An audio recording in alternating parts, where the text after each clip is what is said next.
Long Island audit victorious. Former Connecticut State trooper arrested.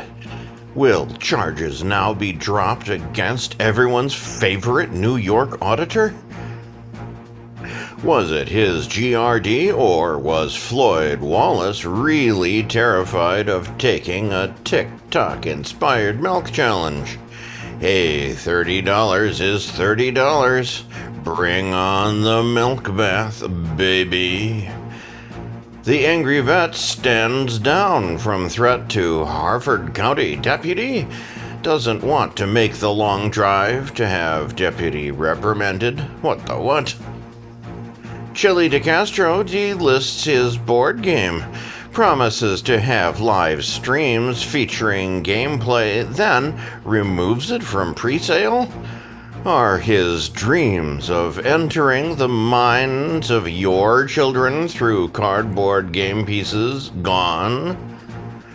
Plus, Floyd Wallace grosses everyone out by calling adult encounters meals and admitting the max he'd pay for a meal is $50. I'm your humble newsreader, Pence.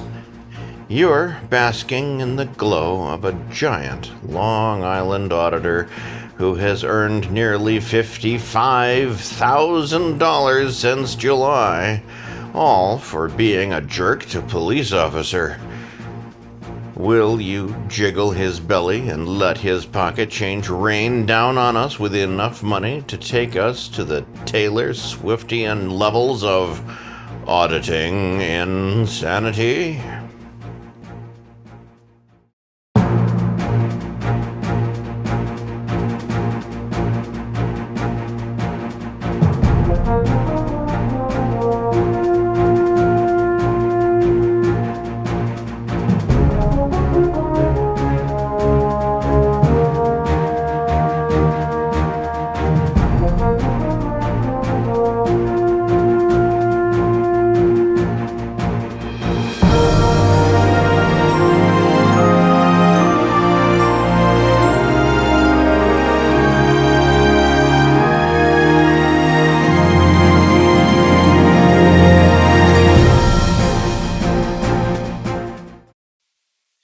The bravado of Kevin the Angry Vet Soper was tested on Wednesday as his bold claim that he would confront police and demand a reprimand for an off-duty police officer who allegedly sped by him at a high rate of speed the day before was tested, as he would have to travel beyond his comfort zone to another precinct to do so.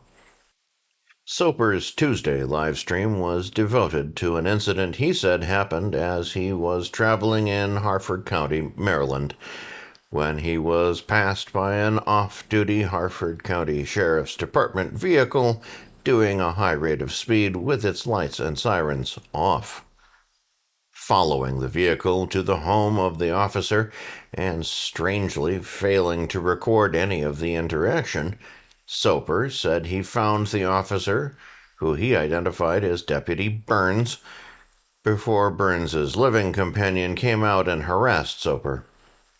An unmarked patrol vehicle may have shown up at the scene, and Soper may have been scared off, only live streaming after the incident had resolved, and Soper said he was calming down at a local park. Wednesday's live stream started with Soper seeking donuts and cigarettes, briefly stopping to ask a Harford County deputy how an officer who had been struck by a car was doing before driving to Dunkin' Donuts. Once he fulfilled his order, Soper said that police were tracking him as he exited the parking lot and eventually traveled to a Harford County Sheriff's Department office. He meandered in the parking lot of the facility, mumbling with 2 different parking meters before finding his way inside. Soper demanded to see a sergeant in order to launch a complaint. When the officer doing reception asked him for the name of the officer involved in the incident, Soper dismissed him, saying he would only give the details of the incident to the sergeant on duty.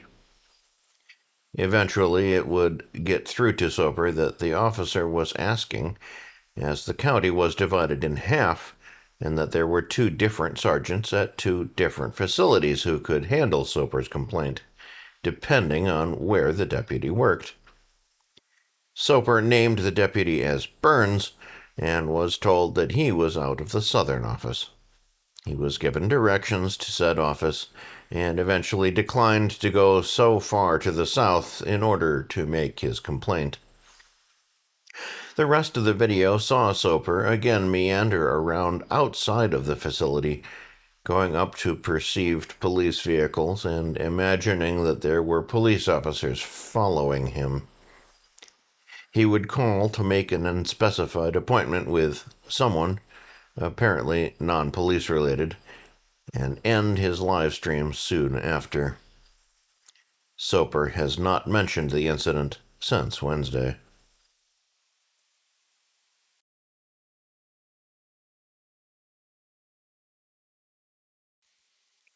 YouTuber Floyd Wallace has gone silent again, ending his promise to live stream daily and put out produced content on a regular basis, following an ugly incident on Wednesday when Wallace was humiliated by his own panel members.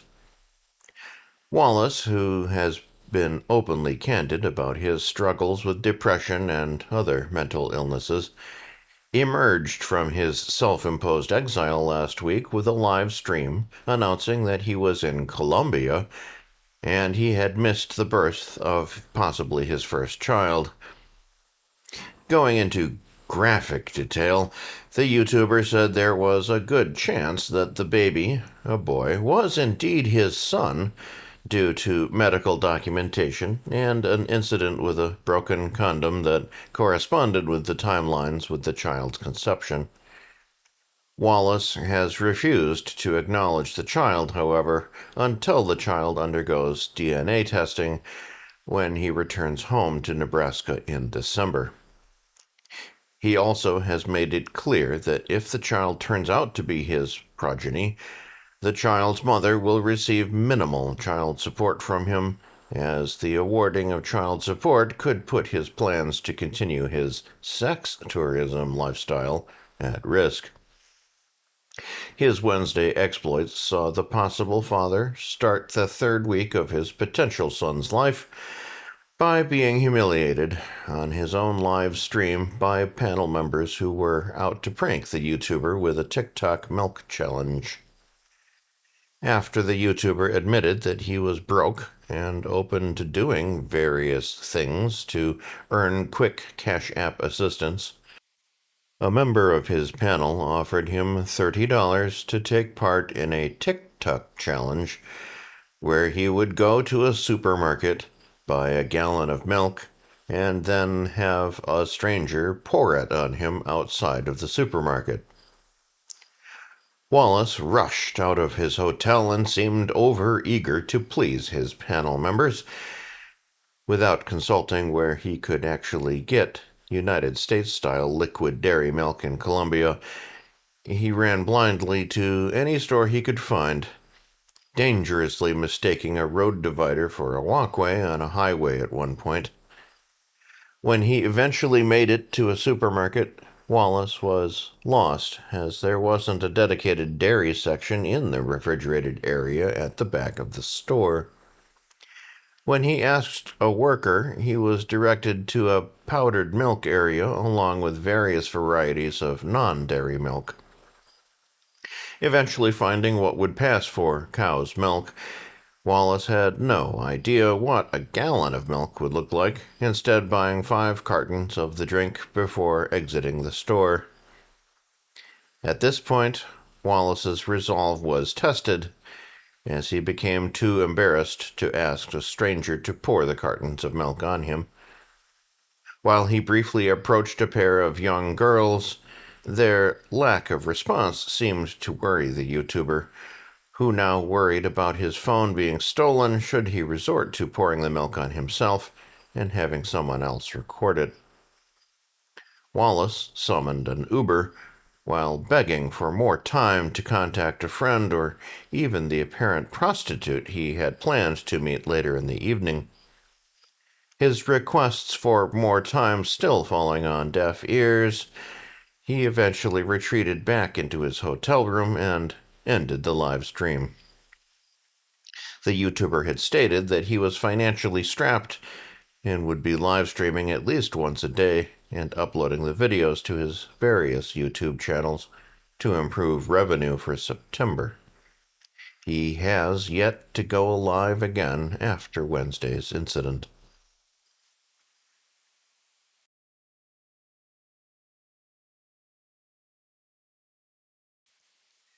Fans of Jose "Chille DeCastro" received disheartening news late Friday night as the sales listing for his Constitution Headquarters board game was switched to item out of stock, despite its product page promising shipping in early September. Eagle-eyed monitors of DeCastro's website noticed the change, but were still confused by the description of the item, which still claimed shipping for September, launch in April of 2025, and a teacher's edition being available in May 2025. Quote, "This item is in pre-sale. We are not shipping until September. You are purchasing the board game Constitution Headquarters, set to launch in the first week of April. This engaging game, similar to Trivial Pursuit, offers a fun and educational way to test your knowledge of constitutional law and American history. Currently, we are offering the Home Edition, designed for families, friends, and enthusiasts. A Teacher's Edition will also be available in May, specifically tailored for educators and classrooms. Stay tuned for its release." Unquote. The product page also had previously featured in a sales countdown that had indicated a single sale since DeCastro raised the price of the game earlier in the year. That countdown clock indicated that there were 9,999 units in stock during the pre-sales, despite DeCastro claiming that he needed $100,000 in financing to produce the game. DeCastro has indicated that despite mentioning his board game in the years prior to his 2024 incarceration, he focused on the game itself while incarcerated in the Clark County Jail last year, claiming to have used board game figures made from toilet paper and other items taken from his cell. The YouTuber struggled to produce a mock-up of his game since his incarceration, claiming it cost him several $1,000s to produce the nearly 1,000 oversized playing cards needed to play the game. DeCastro unveiled parts of the game earlier this year as he attempted to have his fans fact and error check his playing cards during a live stream.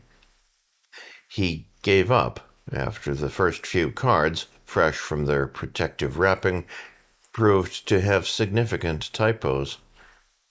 DeCastro switched gears in the stream to switch focus away from the cards and said that if need be, he'd issue the corrections to the cards after the game itself had launched. Billed as a Trivial Pursuit-style game, DeCastro has never shown gameplay from the actual game itself. He's shown the card holder that the Teacher's Edition would use to hold cards on a wall, but he has never shown the board to use for the game, tokens, or any other pieces other than the set of cards he produced in the prototype cards. Thursday, he showed off stacks of the oversized cards, estimated to be 4 inches wide by 5 inches long, and attempted to teach concepts behind the game, but as usual switched gears to say that he would be holding dedicated gameplay live streams on Friday and Saturday. To date, it's unclear if DeCastro has actually playtested the game as he has yet to show off concepts from the game or even the assembled game itself. While he had previously compared the game to perennial favorite board game Trivial Pursuit, there's little evidence to show any connection between the games other than a stack of cards. DeCastro has also struggled to find both financial backing to produce the game and actual evidence that consumers, beyond a handful of his strongest supporters, would be willing to buy his masterpiece. The YouTuber himself has described the past months as resulting in just a couple dozen pre-sales, with the majority of those sales at the $49.99 price point. Strangely, DeCastro also apparently ignored advice from that Randall S. the unhinged attorney Newman, Esquire, who told the diminutive YouTuber on a live stream that he had connections in China that could produce the board game for much lower than the $100,000 price point that DeCastro has claimed he needs to produce the game. With uncertainty surrounding the future of the Constitution Headquarters board game, we will continue to monitor DeCastro's progress as he claims he will show off the game later on Friday. Alas, DeCastro's return to live streaming after a one-week suspension from broadcasting on his main channel brought no new donations to his two GoFundMe campaigns. Both his Time to Sue the Corrupt and Principled Judge Ann Zimmerman campaign and his Craig's Freedom Depends on Your Help funds again put up goose eggs this week, despite his continued need for funding for his various endeavors. Sean Paul, Long Island Audit Reyes's Support the Fight Against Tyranny and Corruption won Thursday with a $100 take, while his newly renamed Help Me Fight These Unlawful Charges and Injustice, formerly the Stand With Me to Hold Brian Fahey Accountable Fund, brought in $15 to take second place for the day. Friday has won by the renamed Reyes campaign, taking another $15 for the win. No other campaigns that we follow brought in donations for either day.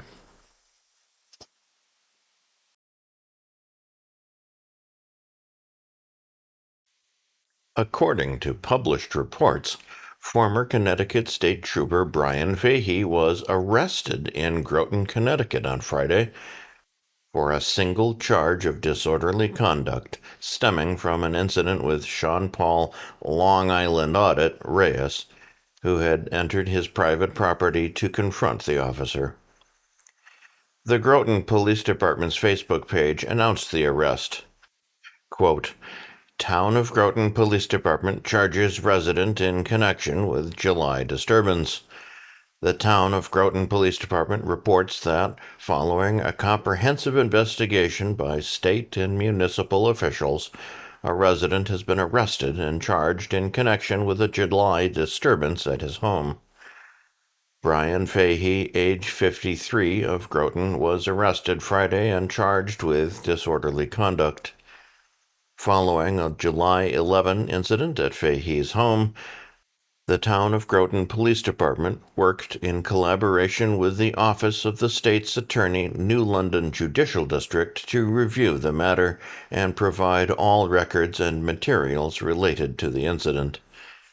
The matter has since been transferred to the Office of the State's Attorney, Judicial District of Windham, and as a result of the investigation, Fahey was arrested on the strength of a warrant on Friday, August 29th. On Friday, July 11th, at about 4:52 p.m., the Town of Groton Police Department responded to a disturbance at Fahey's residence. The investigation revealed that during the confrontation between Fahey and two men who were filming on his property, Fahey allegedly spat in the face of one of the men. Fahey, who at the time was an off-duty active law enforcement officer from another jurisdiction, has since retired from that agency. Fahey turned himself in on Friday, August 29th. He was processed at the Town of Groton Police Department and released on a court-set promise to appear for arraignment at Danielson Superior Court on September 3rd. Further inquiries should be directed to the Superior Court, GA number 11 in Danielson. These are allegations. All suspects are considered innocent until proven guilty in a court of law. Unquote. Reyes, who was already suing Fahey for another matter, said he was working in his role as a news reporter when he brought his $150,000 billboard truck and a paid cameraman to Fahey's neighborhood in July. While the billboard truck displayed disparaging messages about Fahey, Reyes and his cameraman ignored signs indicating they were on a private road to go to Fahey's front door to confront the then state trooper. When Reyes verbally assaulted the state trooper, Fahey went inside his house, returning with a firearm and his cell phone. At one point, Fahey apparently can be seen spitting in Reyes's face, as Reyes was slow to move off the private property. Police were summoned, and Reyes demanded that someone be arrested in the incident. He and his cameraman were then arrested, with Fahey avoiding charges as he was a current Connecticut State trooper, and it was determined that he could not be charged with spitting at Reyes. Since the incident, Reyes has gone on a fundraising campaign, pulling in nearly $55,000 in donations to his various GoFundMe campaigns based on his arrest. Friday into Saturday alone, he brought in another $1,181 in donations after going live with a celebratory live stream. No other campaigns that we follow received donations during the same period.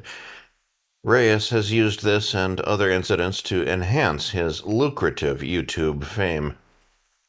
He has appeared on multiple YouTube channels, runs multiple channels of his own, has enormous merchandise sales, paid product endorsements, and an ever-popular Cameo account.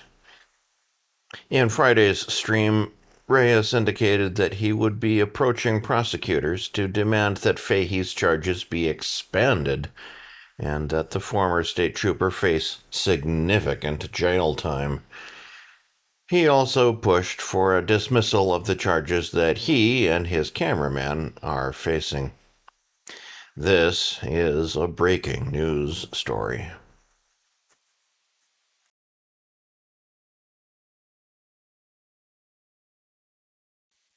Those concerned for YouTuber Floyd Wallace's mental health and well-being may have been presented with more to worry about on Friday, as the YouTuber returned to live streaming by lashing out at women he perceives as disrespecting him.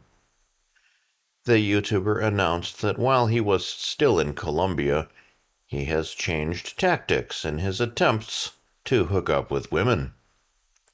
Nearing 30 and previously facing accusations of attempting to hook up with underage women, he says that he is now attempting to hook up with women in their 40s, as they seem to be more eager to accept his advances. Wallace introduced a new scheme in order to get around YouTube's apparent censorship of sexual terms. When describing paying for adult interaction, he indicated that he would call the act a meal. He told his fans that he averages about $20 for a meal, but would go as high as $50 if he was desperate. He also started to get angry and lashed out at women who would give him their number, leave his messages unread, then ultimately block him after he inquired why they were not answering his texts. Wallace said that women were stupid to do that if he knew where they worked or if he had to see them on a regular basis. While he did not directly threaten the women, His anger and attitude were enough to cause some concern from his audience. Also concerning was his description of an incident from earlier in the day, where a woman wouldn't acknowledge him at a bus stop. Wallace said that he said hello to the woman and worked up the courage to do so when she walked by him and didn't even stop to look at him. He claimed he yelled that she was a dumb and that she could off, as he doesn't have a problem with rejection, but he won't tolerate disrespect in the process. Wallace later admitted that dark thoughts would come out when he faces rejection from women. Going on, he shared a story about a woman he had been hooking up with in Colombia who had been a police officer, but changed professions, and in her new profession wanted nothing to do with him. When he warned that she could never go back to him should she really cut him off, he became angry when she told him goodbye and stopped talking to him. Wallace shared his anger about how he was to work twice as hard as a white American male to pick up women in Colombia. He shared his concerns that he had to prove that he was American before some women would even talk to him, then laughed at white American men who became too trusting and ultimately are drugged and robbed by their dates. The YouTuber, now low on funds, indicated that he no longer has a hotel and a separate Airbnb rental to take his dates. He now insists on taking his dates to a pay-by-the-hour hotel, where security clears the rooms after the time is up. In the rare cases he brings a woman back to his actual accommodations, he forces them to leave before going to sleep. Shifting gears, Wallace admitted that his YouTube and other earnings were now below $1,500 a month. He said he was still attempting to revive his channels, but admitted that from time to time he recycles content on his main channel, with the new audio commentary to keep the footage fresh. Wallace shared his personal Instagram page with his fans, where he calls himself Terry White. This apparently served as his front-facing social media page that he shares with his dates.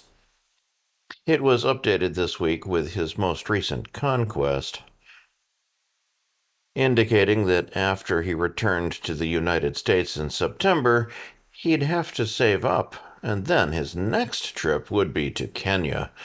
He again said that he may open another travel GoFundMe, and said he was focusing on getting his major donors back to fund his travels. No mention was made of his possible child, who was born earlier in the month, other than he again confirmed that his condom broke while he was with the mother, and that the child was probably his. This is an ongoing news story.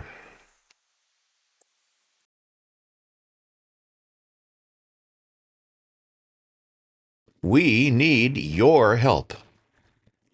Both ReallyCoolSite.org's daily newspaper and our daily newscasts are funded by your continuing donations and what we make from our YouTube AdSense revenue each month.